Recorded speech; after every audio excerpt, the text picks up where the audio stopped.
All right, here we go. New announcement for season 10. Nighthaven announcement. Season 10 Nighthaven. Explore a realm hidden from Eternum from generations. Uncover the fate of the Tear of Gaia.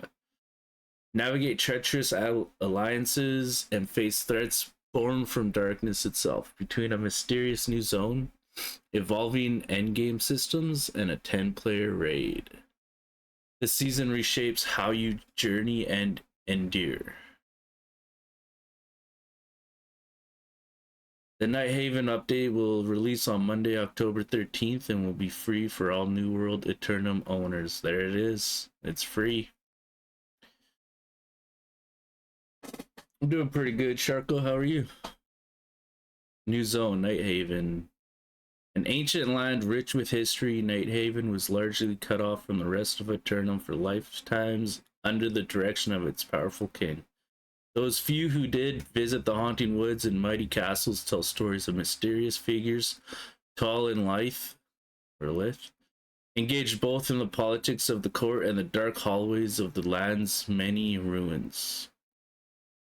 These inhabitants can be both charming and welcoming, or vicious and fearsome, depending on how they view those that interact with.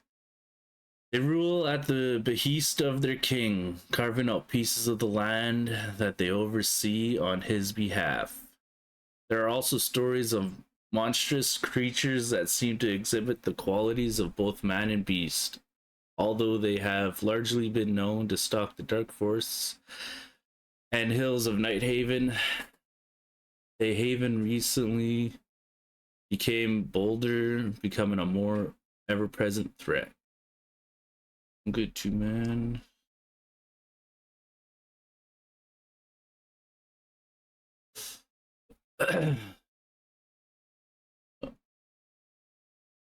Although they have largely been known to stalk the dark forests and hills of Nighthaven, the haven recently become bolder, becoming a more ever-present threat.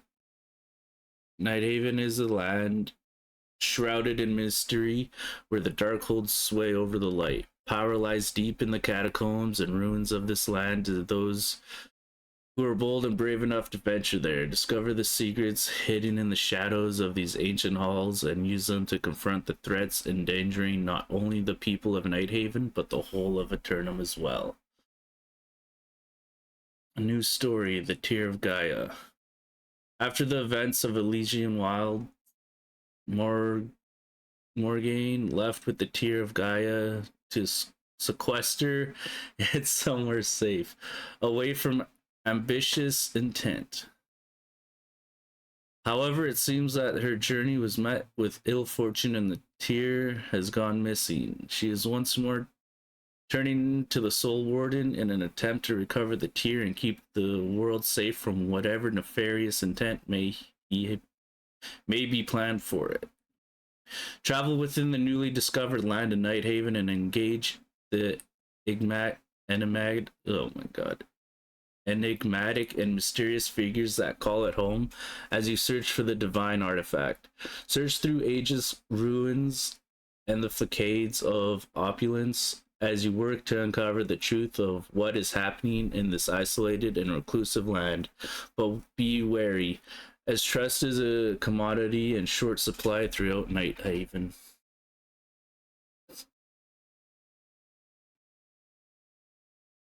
That kind of looks cool. Kind of looks like bones. New game mode, Catacombs. Catacombs is a new game mode in which up to 3 players explore the depths of a procedurally generated dungeon, battling a wide variety of enemies and bosses, gaining unique mode-specific power-ups, collecting cursed resources and currency, and racing to successfully exit and cleanse their treasures before time runs out. While the difficulty of Catacombs is moderate at the start of a session, the challenge and reward is increased significantly each time a boss is defeated. To counter this, players are able to acquire in-mode power-ups that enhance their stats and abilities. With each boss defeated, players must decide between pushing further into the Catacombs or even greater rewards for even greater rewards, or safely making their exit before time runs out. Failure to make a safe exit results in loss of the vast majority of the treasures collected, but only one player needs to safely exit to avoid this. Oh, that's pretty cool. So you could only do it if you kill a boss. That's what it sounded like. New raid, Isle of Light. Isle of Light is a new 10-person endgame raid. The raid is set in a once magnificent kingdom whose inhabitants have now fallen lost. Similar in length and format to Gorgons, this raid features 3 new bosses and multiple new enemy types, light puzzles, and set piece encounters. This raid will be some of the hardest content in the Season 10, demanding players gear up and coordinate to succeed. Overhauled endgame progression. Nighthaven brings with it numerous game-wide changes to systems, progression, gearing, and rewards. Our goal is to, with these changes, is to form a connective tissue that motivates a variety of play endgame activities and enables players to customize their loadouts in ways they never could before to discover unique and powerful combinations of equipment. Level cap to 70. Oh my god, so there is a level cap increase. Gear score maxed 800. Along with the level cap increase, gear score is raising from 725 to 800. PvP modes, which currently scale gear to 700, will now scale to 775. New gear modding system, perk charms. Instead of one customizable gem socket, gear can now have up to 4 empty sockets into which players can install new perk modifiers called charms. Charm sockets and charms themselves have 3 types: defensive, offensive, and skill. These charms can be picked up fully refined, but more commonly will need to be crafted with rare materials which drop from endgame content. Set bonuses. We are introducing set bonuses into New World Eternum for the first time. These ultra rare sets of gear will be earned from pinnacle endgame content, Isle of Night Raid, Catacombs, and the PvP track. We want to encourage players to mix and match these sets to achieve their desired build type, so they aren't all or nothing. Set bonuses come in 2 types. Some bonuses activate at 2 equipped pieces and then get better at 4 equipped pieces, 2 out of 4. And some only activate at 3 pieces and then get better at 5 pieces. This means there are 7 possible combinations of set bonus configurations. 2, 2, 2, 2, 4. Well, you guys could see that.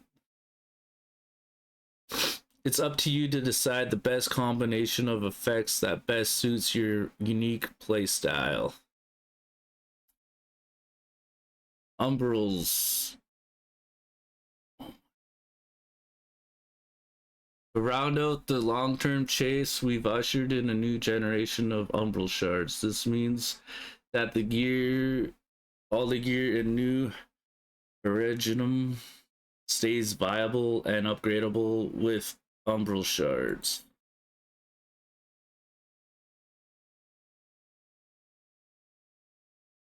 Umbrals rather than the clunky system at the gypsum kiln. Any gear with gear score of at least 700 can be upgraded with umbrals. The system now works slightly differently than umbrals in the past. It is now a currency with a wallet cap of 1,000 and a weekly rate limit to earn. This will keep umbral's value from deteriorating over time, which was a problem we saw with the previous version of the system.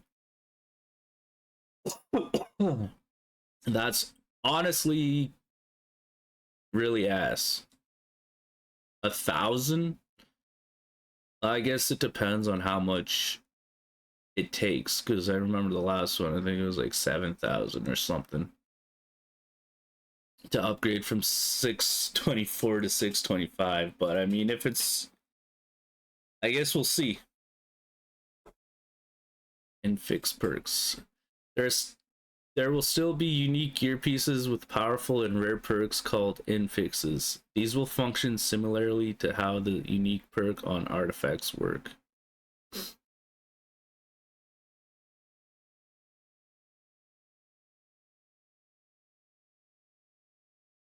There will still be unique pieces of powerful and rare perks.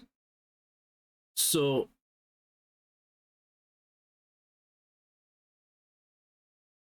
what the that doesn't even give us much information. Because it says how unique perk on artifacts works. So like, you know, the crescent wave, like, does that mean you're gonna be able to put that wave on different weapons? I don't know. I don't know. I guess we'll see. Oh.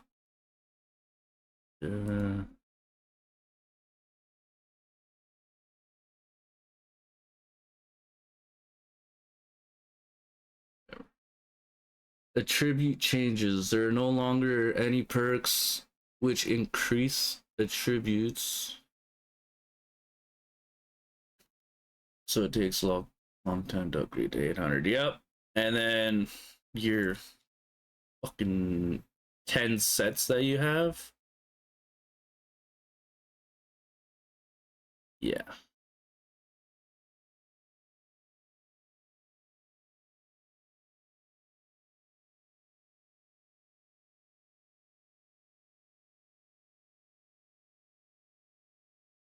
Attribute changes. There are no longer any perks which increase attributes. We felt these perks didn't really result in a meaningful choice between two good alternatives, so we decided to reclaim that slot for more interesting perks. All of the attribute points that used to come from these perks have been instead added into the native attribute point pool granted by normal leveling. And to make sure this is easier to manage, we've made gear set storage loadouts now also save your current attribute loadout. Although that's great,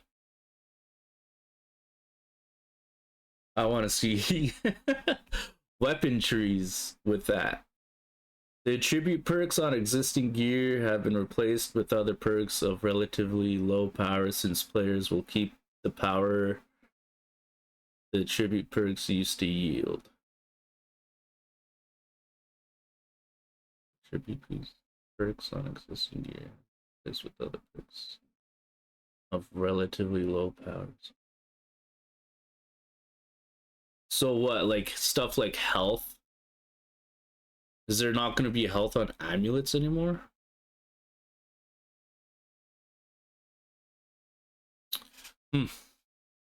Perk design. We've done a complete sweep through our collection of perks and made some structural changes. Our goal is to make perk selection conditional and thoughtful, and to eliminate must-have perks that simply raise the critical combat numbers like damage, stamina, and cooldown reduction without some of the meaningful drawback.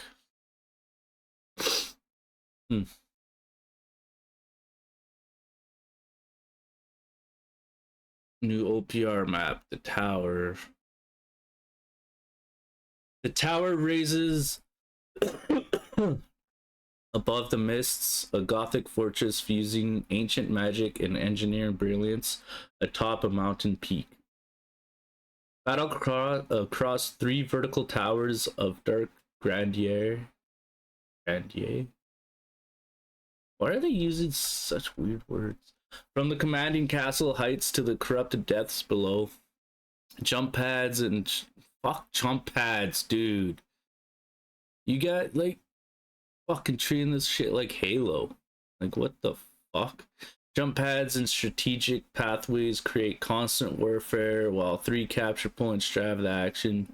Underground passages hide valuable mines and fearsome arenas, providing tactical options and game-changing resources in this 20v20. Fuck, how do I turn that shit off?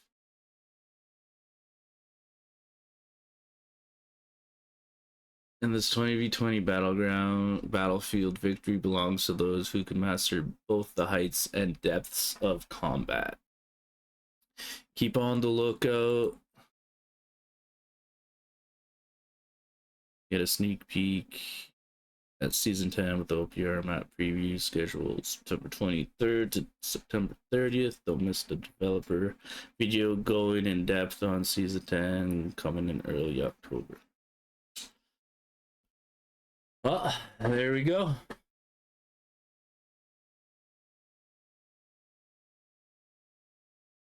I mean, basically everything we already knew.